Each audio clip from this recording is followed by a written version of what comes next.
வணக்கம். இன்றைய ராசி பலன் 23/7/2024 ஆண்டு ஜூலை மாதம் செவ்வாய்க்கிழமை ஆடி மாதம் 7ஆம் தேதி. திதி துவிதியை, நட்சத்திரம் அவிட்டம், யோகம் சுபயோகம், ராகு காலம் 3 to 4, குளிகை 12 to 1, யமகண்டம் 9 to 10.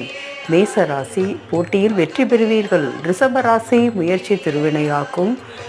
மிதுன ராசி இன்று சந்திராஷ்டமம், கவனம் தேவை. கடக ராசி அன்பு கூடும். சிம்ம ராசி உயர்வான நாள். கன்னி ராசி சாந்தமாக இருப்பீர்கள். துலாம் ராசி வரவு உண்டு. விருச்சிக ராசி கடன் இன்று அடைப்பீர்கள். தனுசு ராசி மேன்மையான நாள். மகர ராசி அசதியாக இருக்கும். கும்ப ராசி மன மகிழ்ச்சியான நாள். மீன ராசி யோகமான நாள். இன்று திருமண நாள் காணும் அனைவருக்கும், இன்று பிறந்த நாள் காணும் அனைவருக்கும் நல்வாழ்த்துக்கள். தாய் தந்தை தான் முதல் கடவுள். நன்றி.